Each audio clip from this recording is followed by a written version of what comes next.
Praise the lord. కీర్తనల గ్రంథ ధ్యానములు 60వ కీర్తన. దేవా, మమ్ము విడనాడి ఉన్నావు, మమ్ము చెదరగొట్టి ఉన్నావు. నీవు కోపపడితివి, మమ్మును మరలా బాగుచేయుము. నీవు దేశమును కంపింపజేసి ఉన్నావు, దానిని బద్దలు చేసి ఉన్నావు. అది వణుకుచున్నది, అది పడిపోయిన చోటులు బాగుచేయుము. నీ ప్రజలకు నీవు కఠిన కార్యములు చేసితివి. తూలునట్లు చేయు మద్యమును మాకు త్రాగనించితివి. సత్యము నిమిత్తము ఎత్తిపట్టుకొనుటకై నీ యందు భయభక్తులు గలవారికి నీవొక ధ్వజము ఇచ్చియున్నావు. నీ ప్రియులు విమోచింపబడునట్లు నీ కుడిచేత నన్ను రక్షించి నాకుత్తరమిమ్ము. తన పరిశుద్ధత తోడని దేవుడు మాట ఇచ్చియున్నాడు. నేను ప్రహర్షించెదను, షెకెమును పంచిపెట్టెదను, సుక్కోతు లోయను కొలిపించెదను. గిలాదు నాది, మనష్షే నాది, ఎఫ్రయీము నా శిరస్థానము, యూదా నా రాజదండము. మోయాబు నేను కాళ్ళు కడుక్కొను పల్లెము, ఏదోము మీద నా చెప్పు విసిరివేయదను. ఫిలిస్ట్రియ నన్ను గూర్చి ఉత్సాహధ్వని చేయుము.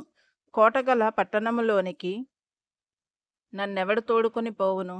ఏదోములోనికి నన్నెవడు నడిపించును? దేవా, నీవు మమ్ము విడనాడి ఉన్నావు కదా. దేవా, మా సేనలతో కూడా నీవు బయలుదేరుట మానియున్నావు కదా. మనుషుల సహాయము వ్యర్థము, శత్రువులను జయించుటకు మాకు సహాయము దయచేయము. దేవుని వలన మేము శూరకార్యములు జరిగించెదము.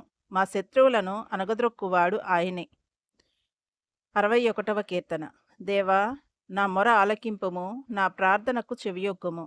నా ప్రాణము తల్లడిల్లగా బూదిగంతముల నుండి నీకు మొరపెట్టుచున్నాను. నేను ఎక్కలేనంత ఎత్తైన కొండపైకి నన్ను ఎక్కించుము. నీవు నాకు ఆశ్రయముగా నుంటివి, శత్రువుల ఎదుట బలమైన కోటగా నుంటివి. యుగయుగములు నేను నీ గుడారములో నివసించెదను, నీ రెక్కల చాటున దాగుకొందును.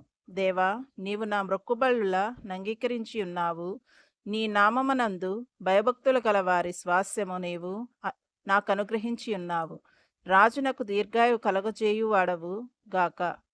అతని సంవత్సరములు తరతరములు గడుచునుగాక. దేవుని సన్నిధిని అతడు నిరంతరము నివసించునుగాక. అతని కాపాడుటకై కృపాసత్యములను నియమించుము. దినదినమున నా మ్రొక్కుబళ్లను నేను చెల్లించునట్లు నీ నామమును నిత్యము కీర్తించెదను. ఆమేన్.